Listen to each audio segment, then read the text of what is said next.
कौन ब्रह्मा का पिता है, कौन विष्णु की मां, शंकर का दादा कौन है, हमको दे बता। ये जानने के लिए कृपया सुनिए। जगत गुरु तत्वदर्शी संत रामपाल जी महाराज के अमृत वचन सर्व पवित्र धर्मों के पवित्र शास्त्रों के आधार पर।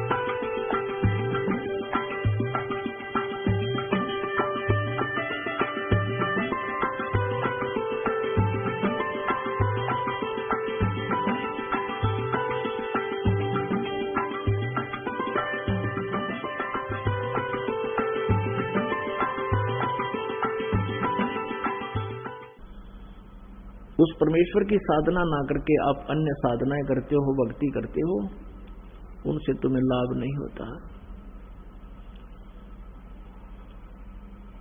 अपने आत्माओं किसी भी संत ऋषि की आप थ्योरी देखो, अपना अनुभव देखो, वो क्या कहते हैं कि जैसा भी किसी के प्रारब्ध में, संस्कार में लिखा हुआ है वो तो उसे भोगना ही पड़ेगा। एक दुखी प्राणी संकट निवारण के लिए क्या आशा करता है कि भगवान जीव के दुख दूर कर देता है। परमात्मा कहाँ मिलता है? संतों के पास जाते हैं कि वो परमात्मा की भक्ति करके और कुछ शक्ति प्राप्त कर लेते हैं और उस शक्ति से वो अन्य को भी सुख देते हैं। इसलिए वो कहाँ कहाँ जाते हैं? कोई ऋषि के पास, जंतर मंतर करने वाले के पास, कोई झाड़ फूक करने वाले के पास, और या किसी साधु संत के शिष्य भी बनकर जैसे वो बताते हैं वो साधनाएं करते हैं। और जब उनके संकट दूर नहीं होते हैं तो वो उस स्थान को छोड़ देते हैं, दूसरी जगह जाते हैं। जैसे कोई मंदिर में जाता है या कोई गुफाओं में जाते हैं या कोई पहाड़ों पर जाते हैं या कि तुलसी जाटी के धागे बांधते फिरते हैं, कोई कहीं किसी तीर्थ स्थानों पर जाते, वहां से कोई लाभ नहीं होता, तो फिर भी ये आत्मा हार नहीं मानती, क्योंकि इसको मालूम है कि एक परम शक्ति है परमात्मा जो सब दुख दूर कर सकता है। उसके लिए फिर कोई बताता है कि हमारे गुरुजी के पास चलिए, आपका सब कष्ट दूर हो जाएगा, वहां भी चले जाते। वो ऋषि, गुरुजी, संत, मंडलेश्वर पहले तो उसके संकट निवारण के लिए कोई ना कोई धर्म पूर्ण क्रिया अवश्य बताते हैं। जब उनसे लाभ नहीं होता है तो फिर वो कहते हैं कि बेटा ये तो तुम्हारा प्रारब्ध का कर्म है। प्रारब्ध माने तेरे भाग्य में लिख दिया गया है, तेरी जीवन हिस्ट्री में लिखा गया है, इसको खत्म नहीं कर सकते, ये तो तुझे भोगना ही पड़ेगा। आप किसी भी संत ऋषि के पास जाइए,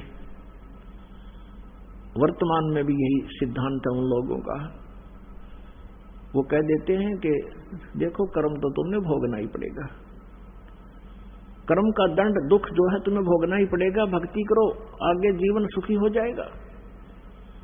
भले पुरुषों किसी के पैर में कांटा लगा हो और वो किसी से कहे कि देखो मेरे पैर में पीड़ा हो रही है, कांटा लग के गहरा चला गया, टूट गया, अंदर घुस गया, दिखाई नहीं दे रहा बाहर से, तो जानकार व्यक्ति देखकर बता देता है कि तेरे पैर में कांटा लगा है, जिस कारण से तुझे ऐसा है, पीड़ा हो रही है। अब वो व्यक्ति ये कहे कि कांटा तो मैं निकाल नहीं सकता, कांटा तो ये निकल नहीं सकता, अब तू जूता पहन ले, आगे कांटा नहीं लगेगा, आगे कांटा नहीं लगेगा। क्या ये संभव है? कांटा लगे पैर में जूता कभी नहीं पहना जा सकता। कांटा निकले, पीड़ा नष्ट हो, फिर जूता पहनेगा वो व्यक्ति इस डर से पहनेगा कि कहीं फिर जूता निकाल दिया और जूता ना पहना तो फिर से वो पीड़ा ना हो जाए, कांटा ना लग जाए। तो जिनके ऊपर आपत्तियां संकट आए हैं, प्रारब्ध के हों चाहे तीन ताप के हों, उनको न तो ये देवता ठीक कर सकते हैं, न श्री ब्रह्मा, श्री विष्णु, श्री शिव जी उन तीन ताप और श्राप आदि और प्रारब्ध के कर्म को ये नाश नहीं कर सकते। न ब्रह्म कर सकता, ये सरपुरुष नहीं कर सकता, न ये परब्रह्म कर सकता जिसको अक्षर पुरुष कहा। गीता जी अध्याय नंबर 15 के श्लोक नंबर 16 और 17 में तीन प्रभु बताए हैं। सरपुरुष और अक्षर पुरुष भी नहीं कर सकता, केवल परम अक्षर ब्रह्म, परम अक्षर पुरुष कबीर देव आपके उस प्रारब्ध के कर्म को भी नाश कर सकता है, पाप का नाश कर सकता है। मासा घटे न तिल बधे, बिदना लिखे जो लेख, सच्चा सतगुरु मेट कर भाई ऊपर मार दे मेघ। अब सच्चा सतगुरु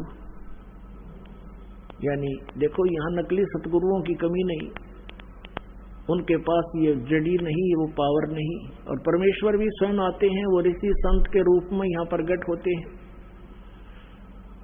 उस समय सतगुरु रूप में ही होते हैं वो, और वो हमारे प्रारब्ध के पाप का दंड का नाश करके हमें सदा के लिए सुखी कर देते हैं, फॉरएवर नष्ट कर देते हैं उस किस्मत में लिखे हुए दुख को। तुम कौन राम का जपते जापम, तात गुड नयतीनु तापम। तुम किन भगवानों की भक्ति करते हो जिनसे तुम्हारे ये तीन ताप भी नष्ट नहीं हुए, तुम्हारे दुख भी दूर नहीं हुए।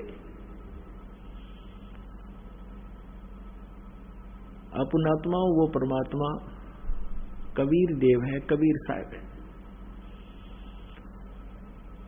अब फिर क्या होता है कि जब तक हमें परमेश्वर का सही मार्ग नहीं मिलता, परम संत मिलते नहीं, तो ऋषियों के पास, गुरुओं के पास जाते हैं। सभी पहले तो अपने धार्मिक क्रियाएं आपके ऊपर लाद देते हैं, आप भी दुख संकट निवारण के लिए उनको करना प्रारंभ करते हो।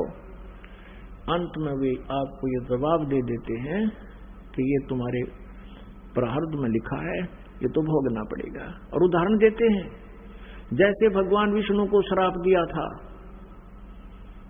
नारद जी ने कि तू एक जीवन मेरे की तरह पत्नी के वियोग में बिताएगा, और वो दंड, वो श्राप, वो नारद जी के द्वारा दिया गया श्राप श्री विष्णु जी अपना भी श्राप नाश नहीं कर सके,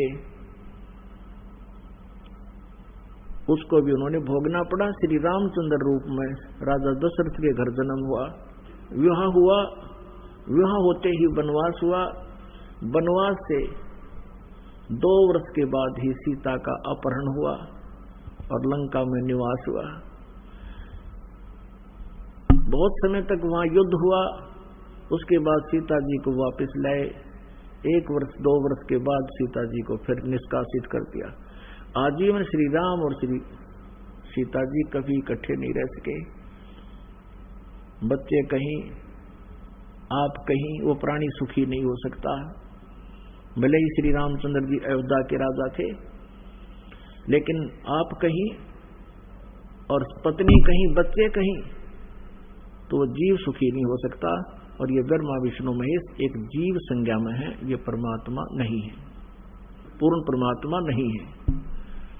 अब ये बातें बड़ी खटकती हैं, पहली बार जो ये ध्यान सुनता है उस आत्मा को, पुण्यात्माओं के इतिहास में लिखा है, इस काल ने, ब्रह्म ने विष्णु और ब्रह्मा से कहा शिव पुराण में कि तुमने अपने आप को भगवान मान लिया एक दूसरे ने, और तुम युद्ध कर रहे हो, तुम्हारे ये भ्रम का निवारण करने के लिए मैं अब प्रकट हुआ हूं।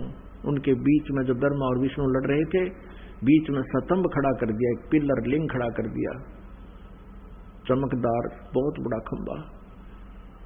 तब इसने जाकर कहा था कि तुम ईश नहीं हो, तुमने अपने आप को भगवान मान लिया, ये बहुत गलत किया।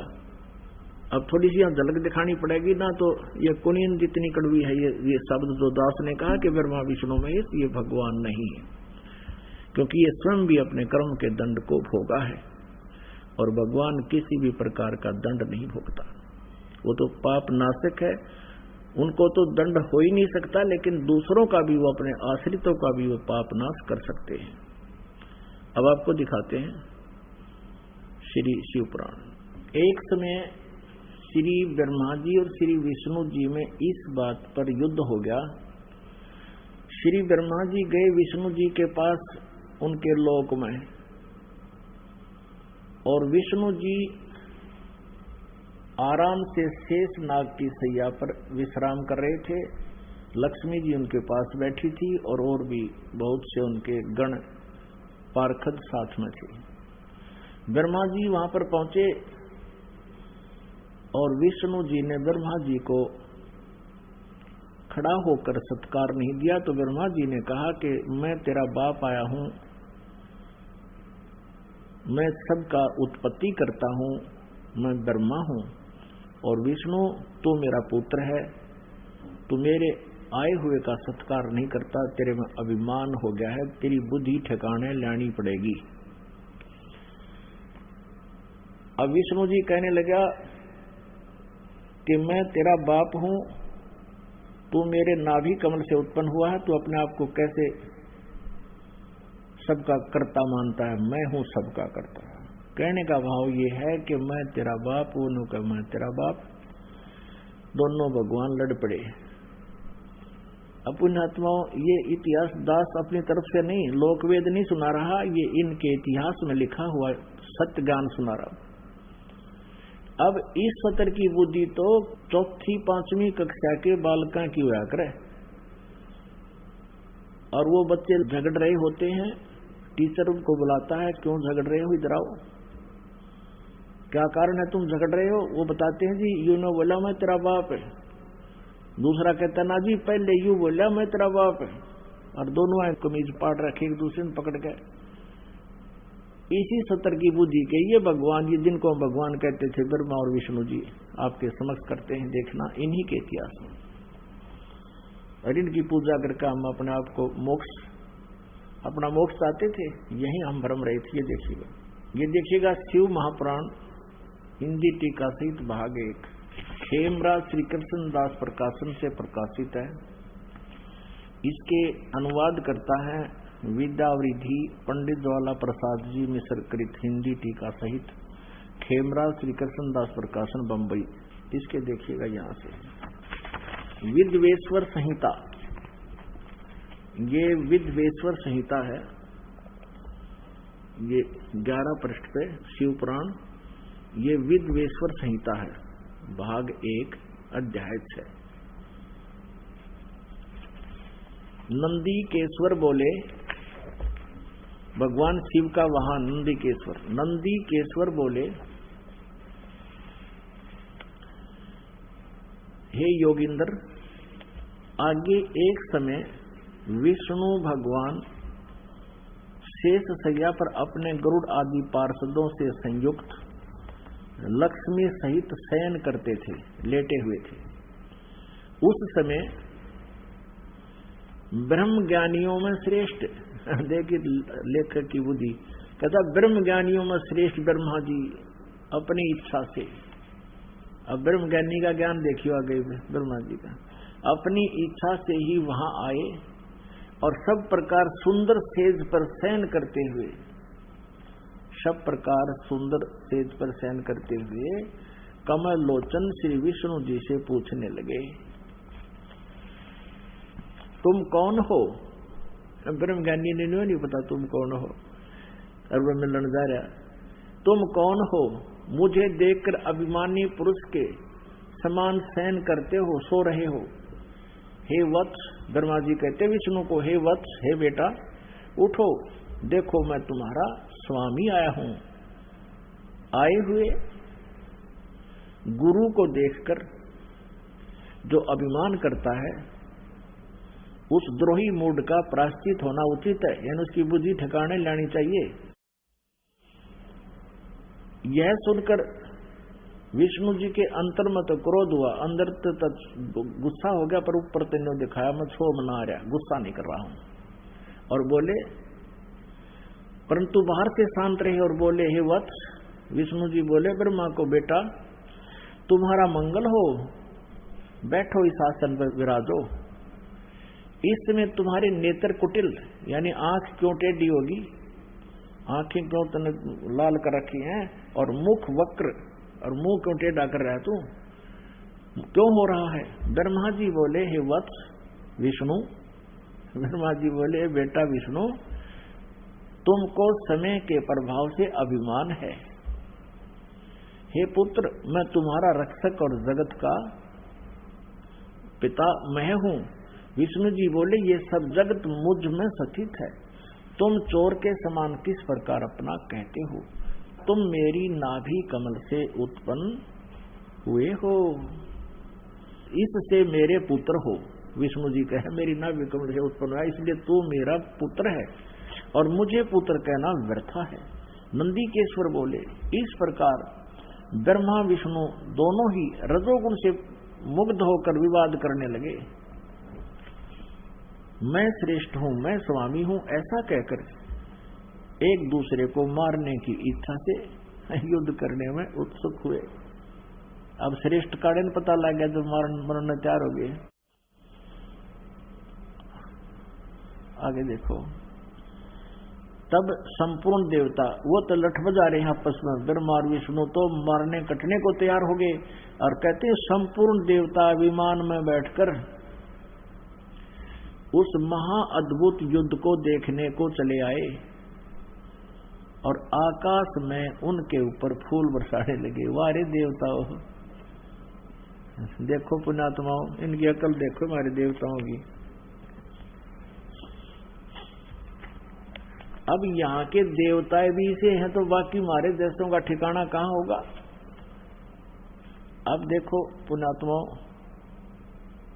पुण्यात्माओं, यदि किसी दो व्यक्तियों का आपस में कहासुनी हो जाती है और सभ्य लोग वहां इकट्ठे हों तो वो क्या करते हैं, उनका बीच बचाव करवाते हैं, कहीं इनका आपस में झगड़ा होकर चोट ना लग जाए और इनकी मृत्यु ना हो जाए। तो इनको तो देवता कह सकते हैं जो उनका बीच बचाव करे, और वो दोनों लड़े और देवता ऊपर तो फूल बरसाव, शाबाश मरो कटके। अरे वाह देवताओं, ये देवता है, तो इनको देवता कह सकते हैं? नालायक आदमी। और ये भगवान है जो इस बात पर लड़ने लग रहे, मैं तेरा बाप, उन्होंने कहने मैं तेरा बाप। आगे दिखाते हैं, देखिएगा। अब आपको थोड़ा सा मौखिक बताती फिर आसानी से समझ में आओगी। अब यहाँ तक तो ये हो गया, दोनों ये लड़ने लगे ब्रह्मा और विष्णु जी, सिर्फ इस बात के ऊपर कि मैं तेरा बाप, वो कह मैं तेरा बाप। अब क्या होता है कि इनके बीच में इनके पिता ब्रह्म ने,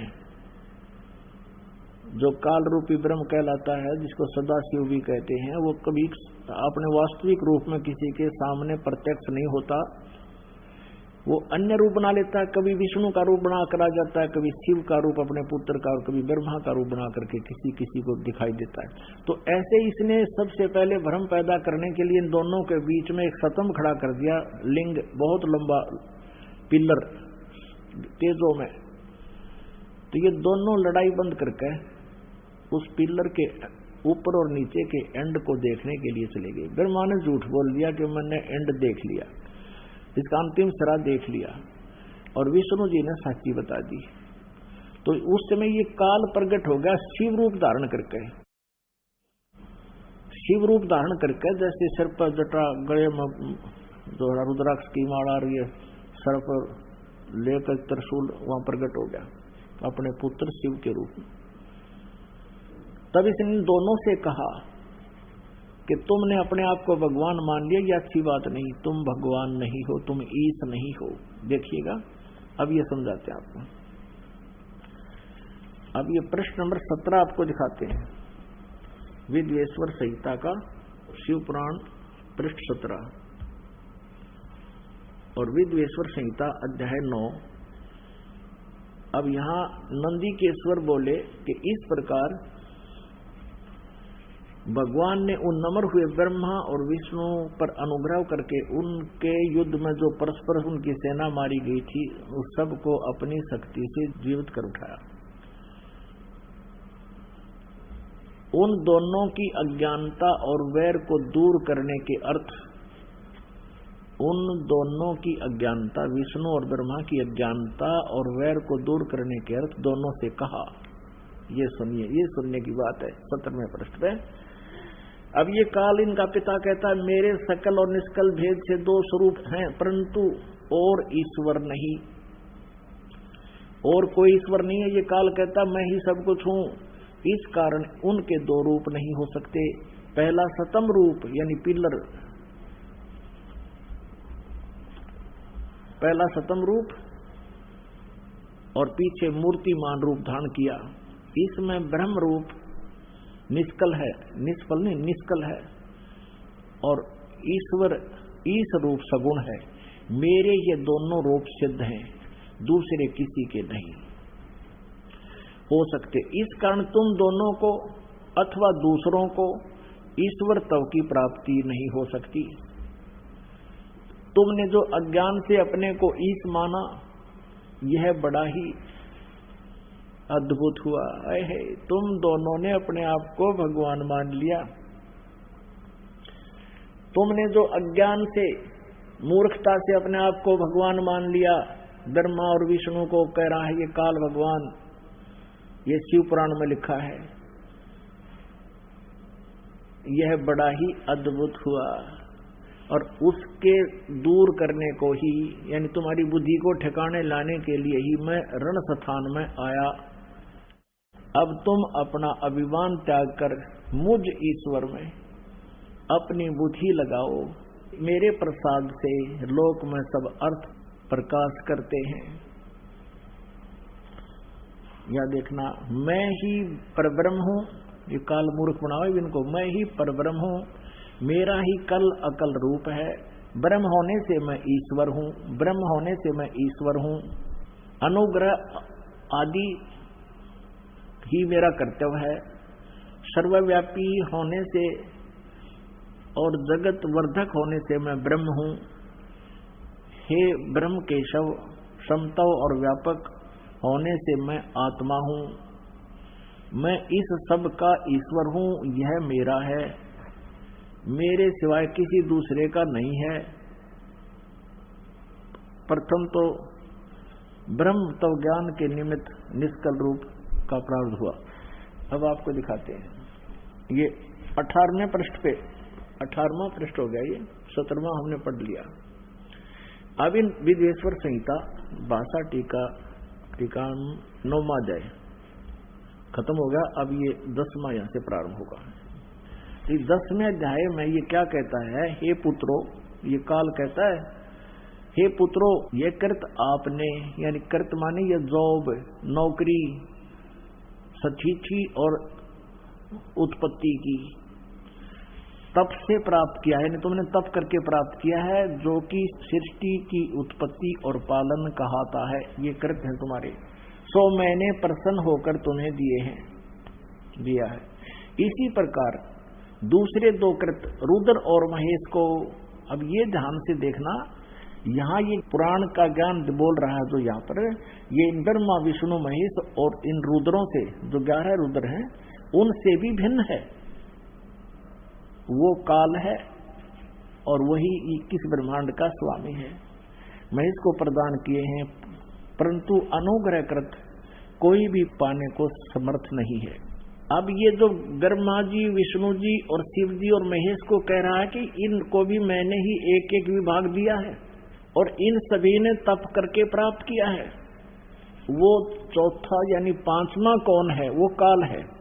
और वो यहां भी कह रहा है कि मेरा एक ओम अक्षर है, नथिंग एल्स। ये देखिएगा, विद्वेश्वर संहिता अध्याय 10 ही चल रहा है, पृष्ठ 19 पे। ये पृष्ठ नंबर 19, विद्वेश्वर संहिता अध्याय 10। अब यहां से पढ़ेंगे हम।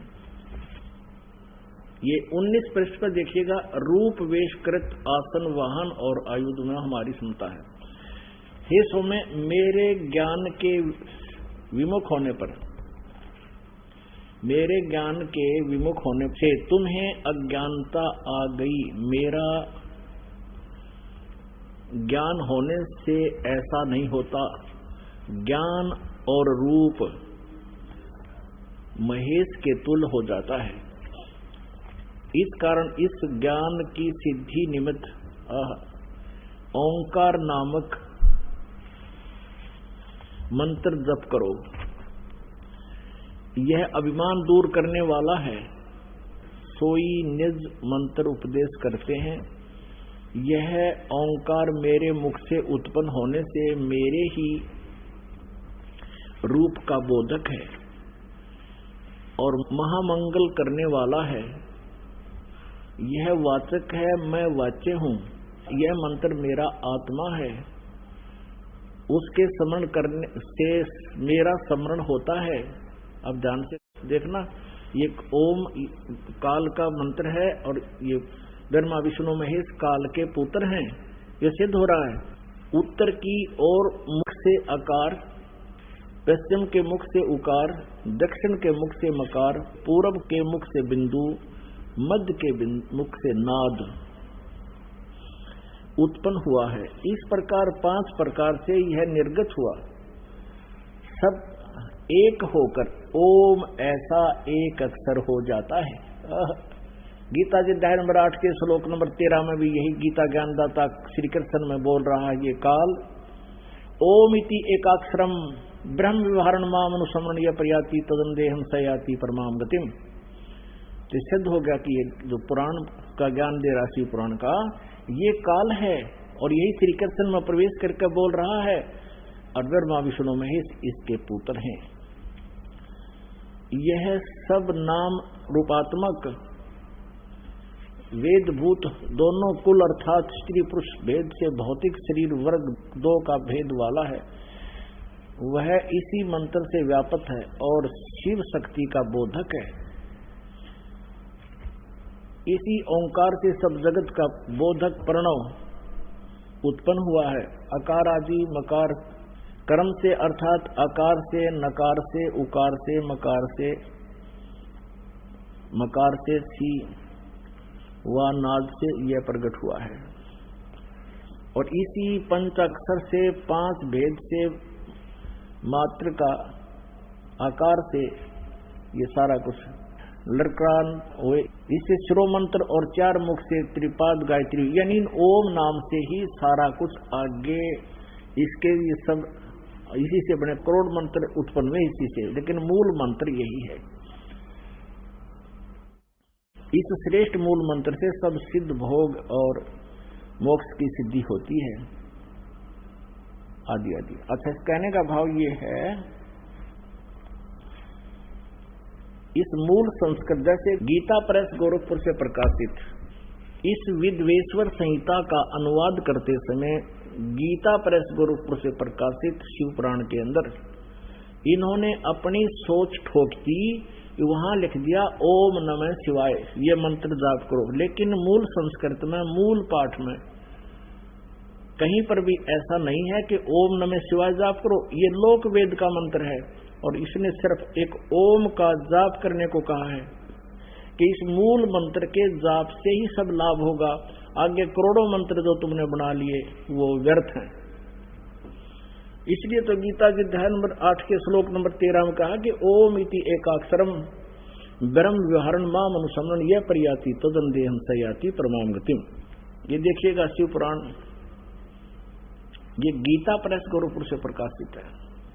संपादक हनुमान प्रसाद पोदार और ये प्रकाशक एवं मुद्रक गीता प्रेस गोरखपुर। ये है विद्वेश्वर संहिता श्री शिव पुराण, वही गीता प्रेस गोरखपुर से प्रकाशित है। पृष्ठ नंबर 24 पर ये ब्रह्मा और विष्णु के बीच में इस काल भगवान ने एक स्तंभ खड़ा कर दिया, ये पिलर यानी लिंग खड़ा कर दिया और इसका भेद ये नहीं पा सके। फिर वो खुद प्रकट होकर इनको समझाने लगा। ये पृष्ठ नंबर 25 पे 24 में आपने वो स्तंभ देखा नीचे।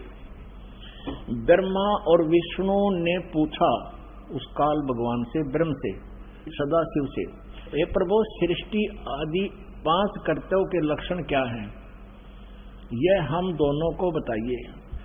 भगवान शिव बोले, यानी काल ब्रह्म बोला, मेरे कर्तव्यों को समझना अत्यंत गहन है, तथापि मैं कृपा पूर्वक तुमको उनके विषय में बताता हूं।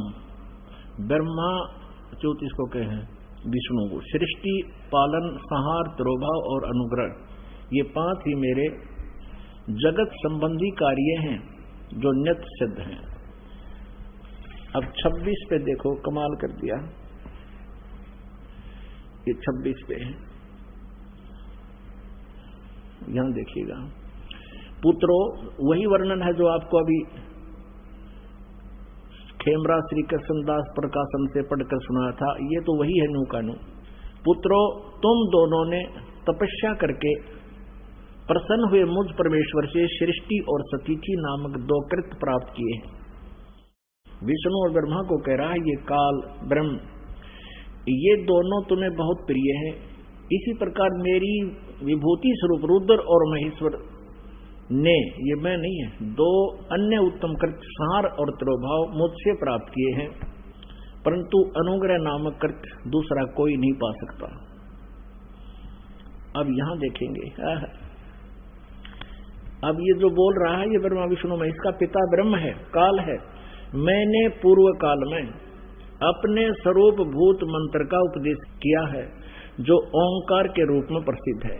वह मंगलकारी मंत्र है। सबसे पहले मेरे मुख से ओंकार यानी ओम प्रकट हुआ, जो मेरे स्वरूप का बोध कराने वाला है।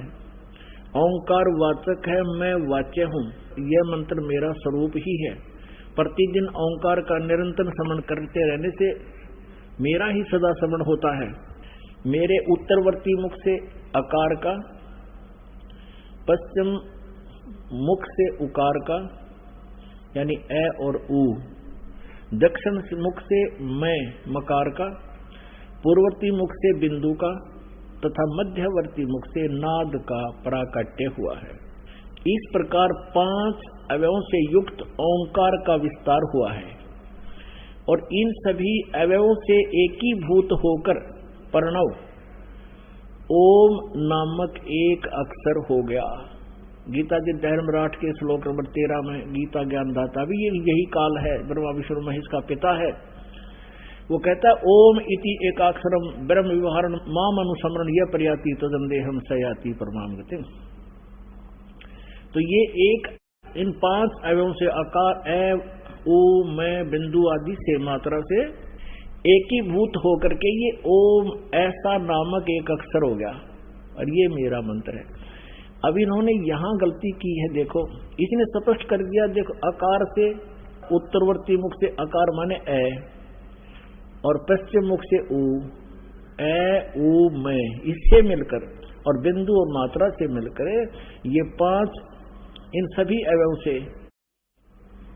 इस प्रकार 5 अवयवों से युक्त ओंकार का विस्तार हुआ और इन 5 मंत्रों से एकीभूत होकर के ये एक ओम अक्षर हो गया। और ये अपनी अज्ञानता से अनुवाद करता क्या कहता है कि मकार आदि कर्म से प्रकाश में आया है, वह अकार आदि कर्म से, ये अनुवाद गलत करा है, वह अकार आदि कर्म से और मकार आदि कर्म से प्रकाश में आया है। ओम नमः शिवाय ये पंचाक्षर मंत्र है। ये ओम नमः शिवाय ये अनुवाद करता की अपनी अज्ञानता है। मूल पाठ में ये कहीं ओम नमः शिवाय मंत्र नहीं है, केवल ये कहता है कि इन 5 अक्षरों से इन सभी अवयवों से एकीभूत होकर इस प्रकार ये 5 अवयवों से युक्त ओंकार का विस्तार हुआ। ये अकार मकार तो ये कही रहा है, यहाँ से इन 5 से मिलकर ये एक अक्षर होगा, नथिंग एल्स। ये ओम नमः शिवाय ये कोई मंत्र नहीं है, ये गलत। इसका जाप करके हम शास्त्र विरुद्ध साधना करके अपनी सारा जीवन व्यर्थ कर जाते हैं इन भ्रमित लोगों के द्वारा। हमने हिंदी पढ़ते रहे, हिंदी में ये मंत्र मिल गया, इसका रगड़ा लगा दिया। ये शास्त्र विधि त्याग कर मनमान आचरण होने से यूजलेस है, ये मंत्र नहीं करना चाहिए। अपने आत्माओं आपको पता चलेगा, आप शिक्षित हो, अपने सामने आप समक्ष देख रहे हो कि आप जी जो साधना करते थे वो गीता जी अध्याय नंबर 16 के श्लोक नंबर 23 में कहा कि शास्त्र विधि त्याग कर जो मनमाना आचरण करते हैं उनकी न तो गति होती है, न कार्य सिद्धि होती है, न उनका कोई सुख प्राप्त होता है, यूजलेस। तो ये ओम नमः शिवाय, ओम भगवते वासुदेव नमः, अण्यम नमः, यू एवं नमः, ये बकवाद है सारी, केवल एक ओम मंत्र है, ये ब्रह्म का है। और बाकी जो कमलों को खोलने के वो मंत्र अलग से हैं, उनकी क्रियाएं अलग हैं, जो हमारे कमलों से हमें बरी करेंगे, हम वो मंत्र भी इन्हीं में से हैं। अब ये मूल संस्कृत आपने देखा, खेमरा श्री कृष्ण दास प्रकाशन बंबई से आपको मूल संस्कृत भी दिखाएंगे, उसमें कहीं भी ऐसा नहीं लिखा है कि उसमें ओम नमः शिवाय का जाप का संकेत हो। ये देखिए, ये वही पुस्तक है श्री शिव पुराण जो आपको पहले दिखा रहे थे, इसमें सारा संस्कृत भी साथ में है। विद्वेश्वर संहिता भाग 1 अध्याय 10 का हम पढ़ रहे हैं 19 पृष्ठ पे। इस कारण से ज्ञान की सिद्धि के निमित्त ओंकार नामक मंत्र जाप करो। इस ओंकार नाम के मंत्र का आगे फिर विशेषण बताया है कि यह वाचक है और सोई निज मंत्र उपदेश करते हैं। यह ओंकार मेरे मुख से उत्पन्न होने से मेरे ही रूप का बोधक है और महामंगल करने वाला है। यह वाचक है, मैं वाच्य हूँ। यह मंत्र मेरा आत्मा है, इसके समन से मेरा समन होता है।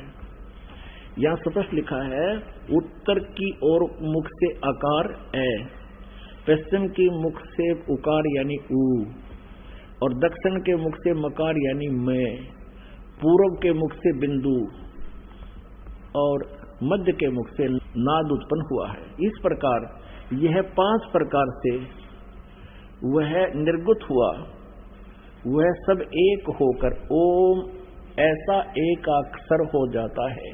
इसमें कहीं और नहीं है ओम नमः शिवाय। ये मूल संस्कृत देख लो, ये 19वां है।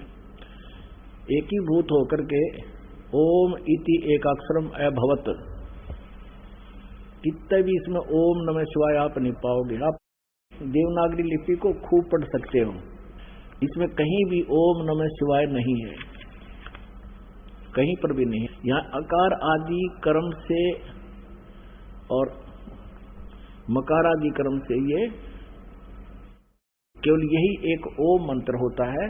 ओम ये एक अक्षर होगा 5 अक्षरों से मिलकर। अपने आत्माओं, इस मनुष्य जीवन की कोई कीमत नहीं है। परमात्मा ने बताया है, कबीर परमेश्वर जी कहते हैं, कहता हूं कहीं जात हूं, कहूं बजा के ढोले, श्वास जो खाली जात है भाई 3 लोक का मोल। कहता हूं कहीं जात हूं, कहूं बजा के ढोले, श्वास जो खाली जात है ये 3 लोक का मोले। एक मंत्र आप करते हो सतनाम का, जो आप जी को प्रदान किया जाता है। अब से पहले ये मंत्र किसी के पास नहीं था, सतनाम मंत्र।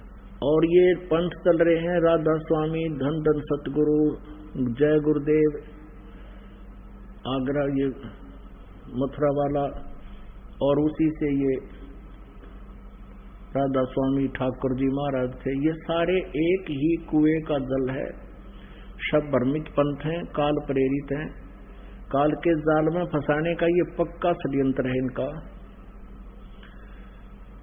इनको सतनाम का भी पता नहीं, सतनाम की वस्तु है। इनकी एक पुस्तक है सारवचन राधा स्वामी वार्तिक, और वो उसका संग्रह बताते हैं कि परम धनी, जिसको ये राधा स्वामी पंथ का प्रवर्तक मानते हैं, श्री शिवदयाल जी आगरा वाले, पन्ना गली वाले, उनके वचनों का संग्रह है और 150 वर्ष से वो संग्रहित हैं। और उसके बाद 1902 में इसका जो है ना बुक रूप में छपवाई गई। 1902 से लेकर आज तक 109 वर्ष हो गए, और उस अज्ञान को ये भोली आत्मा रटते आ रहे हैं। उसमें लिखा है, एक जगह तो लिखा है कि सतनाम 5वीं मंजिल है, 5वीं मंजिल सतनाम। और फिर बताया है कि सतनाम को सतलोक भी कहते हैं, सतनाम को सतपुरुष भी कहते हैं और सतनाम को सारनाम भी कहते हैं, सतनाम को सतलोक भी कहते हैं, सतपुरुष भी कहते हैं और सतनाम को सतनाम भी कहते हैं। इनकी बुद्धि घुमा रखी थी काल ने। अरे सतनाम 2 अक्षर का जाप है। सतनाम माने सच्चा नाम, और ये इसको कहीं तो सतनाम बताते हैं। और एक जगह है ये सावन सिंह जी, जिनको धन धन सतगुरु वाले पंथ के प्रवर्तक का भी गुरु मानते हैं, श्री सावन सिंह जी ने अपनी पुस्तक लिखी है संत मत भाग, 4-5 भाग बनाए उसने। उसके तीसरे भाग में लिखा है, एक जगह तो लिखा है कि सतनाम स्थान है। आगे फिर किसी ने पूछा कि 4 राम की व्याख्या करते हुए बताते हैं सतनाम असली राम है। इन सतनाम का नहीं वेरा आज तक। कहते झूठा ज्ञान और ध्यान कहाँ लाओ, ये बाद विदा चतुराई। जब तुम्हारा ज्ञान ही नल है, कोई थ्योरी लिखता है बच्चा स्टूडेंट, उस लिखे हुए थ्योरी पर लिखे हुए उस विधान के आधार से वो प्रैक्टिकल करता है तो सफल होता है। जिसका थ्योरी ही गलत है तो प्रैक्टिकल ठीक कैसे हो सकता उसका।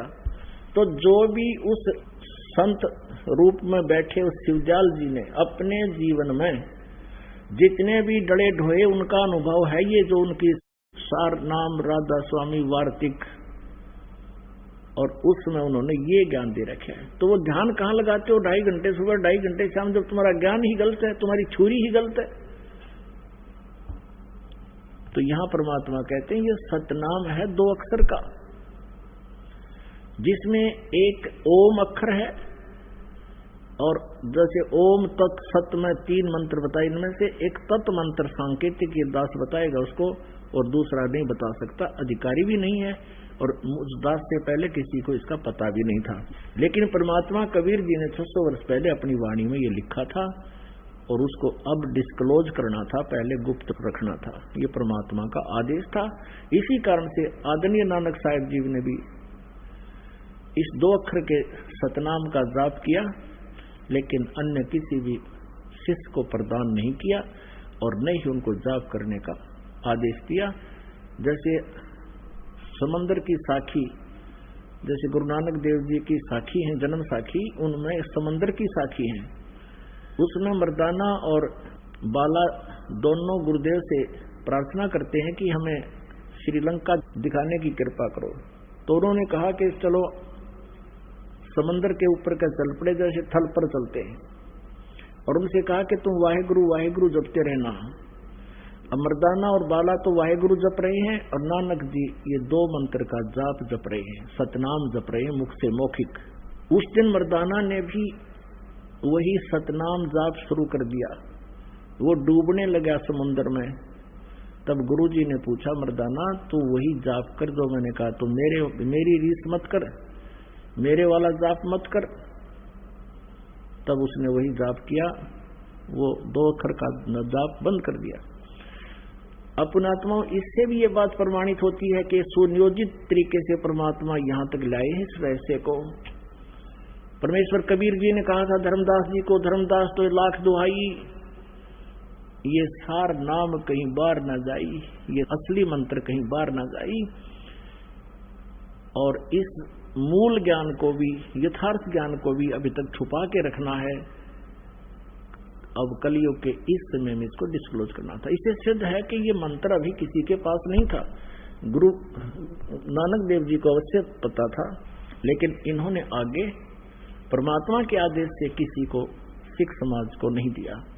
क्योंकि अब तक अगर ये मंत्र पहले से डिस्क्लोज होता तो ये नकली काल के दूसरा दसवामी आड़े इसका मंत्र बताते पाते, 2 अक्षर का ये मंत्र जाप करो, फिर ये दास क्या बताता आपको, और वो नाम ये देवी देते तो वे अधिकारी नहीं थे, इसलिए वो काल के जाल में फिर भी रख देते आपको। तो इस प्रकार परमात्मा ने आप पर मेहर करी है, और इस परमेश्वर के इस सतनाम के जाप से आपके पाप कटेंगे, आपके श्राप कटेंगे, आपके ऊपर 3 ताप का जो दुख, भूत प्रेत पितर जो भी आपके ऊपर आपदाएं आई हैं, ये सब नष्ट हो जाएंगे। क्या बताते हैं? जब ही सतनाम हृदय धरो भयो पाप को नाशे, जैसे चिंगारी अग्नि की भाई पड़े पुराने गाशे। कबीर परमात्मा कहते हैं अपने उस सच्चिदानंद घन ब्रह्म की वाणी में, कबीर वाणी में, उस तत्व ज्ञान में कहते हैं, जब ही सतनाम हृदय धरो। हृदय धरण का अर्थ यहाँ पर है कि जब आपको यो नाम मिल गया और आपने सच्चे दिल से इसका जाप शुरू किया, नियमित रहे और मन में किसी प्रकार की कोई विक्षेप आपका उत्पन्न ना हो गुरु, परमात्मा और मंत्र के प्रति, फिर ये आपके हृदय धरा गया। उसके बाद जब तुम सुमन करोगे सच्चे दिल से और बिल्कुल निशंका होकर के, निसंसित होकर के, फिर देखना इसका कितना कमाल होता है। तो जब ही सतनाम हृदय धरो भयो पाप को नाश, और मानो चिंगारी अग्नि की पड़े पुराने घास। 1000 क्विंटल और चाहे 1000 टन सूखा घास अडंगा पड़ा हो कहीं पर, और उसको ढोण लग गया आदमी, कदे भी ना उठा ना कितना दरिया जा, एक माचिस की सींग जलाकर चिंगारी ला दे, उसमें सारे नक्सवा करके राख बना दी और चलेगी तेज हवा, इधर उधर बखेर कर उसको कति क्लियर कर देंगे। तो यहाँ परमात्मा कहते हैं, जब ही सतनाम हृदय धरो भयो पाप को नाशे, जैसे चिंगारी अग्नि की भाई पड़े पुराने घासे। जैसे सूरज के आगे बदरा ऐसे कर्म थयारे, प्रेम की पवन करे चत मंजन फिर झलके तेज नयारे। जैसे सूरज के आगे बादल ऐसे कर्म छयारे, जैसे सूर्य के सामने काले काले घोर बादल छा जाते हैं, उसका प्रकाश धीमा पड़ जाता है, ऐसे आप आत्मा और परमात्मा के बीच में हमारे पाप कर्मों के बादल छाए हैं। क्या बताया है कि जैसे सूरज के आगे बदरा ऐसे कर्म छयारे, प्रेम की पवन कर चतुमंजन फिर झलक तेज नयारे। अपना आत्मा आपने उपदेश भी ले लिया, आप जाप शुरू करो सच्चे दिल से मर्यादा में रहकर। कुछ दिनों के बाद क्या होगा कि इस मंत्र से आपके असंख्य जन्मों के पाप जो संचित भी हैं, संचित भी वर्तमान में जो कर रहे हैं, ये भी समाप्त हो जाएंगे। क्योंकि प्रतिदिन हम जाप करते हैं, जैसे साबुन लगाते हैं कपड़ा साफ हो जाता है, डेली मैला भी होता है, साफ हो जाता है। और पहले के कपड़े मैले रखे हुए भी साफ कर लेंगे, साबुन मिल गया, तेल मिल गया, सारी व्यवस्था मिल गई हमारी। तो पहले के संचित और प्रारब्ध और क्रियमान इन तीनों कर्मों का इस सतनाम के जाप से नाश होगा। कैसे होगा? कि जब आपके पाप कुछ कम हो जाएंगे, इस लगे रहोगे। जैसे कि आपने देखा हो ये मोटर मैकेनिक हुआ करें, उनके कपड़े इतने मैले हो जाते हैं, उनके कलर का नहीं पता ये कौन से कलर का है, और फिर उसको कोई साफ करने लगे तो 2, 4, 10 बार साबुन लाने से तो उसका थोड़ा थोड़ा सा मैल और वो कपड़ा दिखने लगेगा, ये कपड़ा भी है कि मैं और अड़ंगा है। और फिर उसको बार बार फिर धोएंगे, साफ करेंगे, तो धीरे धीरे साबुन से ना होगा तो पेट्रोल से ड्राई क्लीन करेंगे तो वो कपड़ा साफ होगा। तो ऐसे ही पुण्यात्माओं, हमने कहते हैं योगन योगन की वासना हुई इकट्ठी आने, निर्मल कैसे होवेगा तेरे सतगुरु लगे ना काने। युगन युगन की वासना, युगों युगों के इतने पाप कर्म हो गए इकट्ठे आने, और निर्मल कैसे होगा कोई सतगुरु तत्वदर्शी संत परम संत तुझे मिला नहीं, वो सतगुरु लगे नहीं कान, यानी उनके वचन सुनने को नहीं मिले। और जब आपके हृदय में फिर कुछ दिनों के बाद क्या होगा, आपके हृदय में एक ऐसी पवित्र प्रेम उत्पन्न होगा भगवान के प्रति, पहली बार तो आप सत्संग सुनते हो, 2-4 बार तो ये ज्ञान सुनने को भी अच्छा नहीं लगता। धीरे धीरे आपको इतना आनंद आएगा फिर, क्योंकि जैसे मलेरिया के बुखार में, जवर में इंसान को, व्यक्ति को खाना भी कड़वा लगे, सेब संतरे भी कड़वे लगते हैं, टेबलेट खाने से यानी कड़वी टेबलेट ही खानी पड़ती है। कहाँ तो वो रोटी भी खाना नहीं चाहता, वो भी कड़वी लग रही है, उस कड़वी को मीठा बनाने के लिए कड़वी टेबलेट ही खानी पड़ती है, कुनीन खानी पड़ती है, न चाहते हुए भी खानी पड़ती है। तो ऐसे इस ज्ञान को और फिर मंत्र के मिल जाने पर सुमन उसके ऊपर विशेष कसक से जाप करने को आपने न चाहते हुए कुनीन की तरह खाना ही पड़ेगा, करना ही पड़ेगा। तो प्रारंभ में आपको मजबूरी सी होगी कि ये तो बता दिए इतने मंत्र गुरु जी ने, ये कैसे होंगे। अरे सुबह से लेकर शाम तक मजदूर कस्सी बजावे, किसान हल जोता है, सारा दिन फद्दर फद्दर पता नहीं कहाँ तक पहुंच जाते हैं। क्या भगवान का बैठ कर चलते फिरते मंत्र नहीं कर सकते हम? कुछ दिनों के बाद फिर इस मंत्र के बिना आपका दिल भी नहीं लगेगा। तो जैसे बुखार किसी को हो, जबर हो गया है, तो प्रारंभ में उसको रोटी भी अच्छी नहीं लगती, कुनीन खाने से, कड़वी कुनीन ही खाने से, न चाहते हुए भी खाने से, फिर कुछ दिनों के बाद उसका जबर ठीक हो जाएगा। फिर वही मीठी वस्तु आपको जो पहले कड़वी लगती थी भोजन, अब वो स्वादिष्ट लगेगा।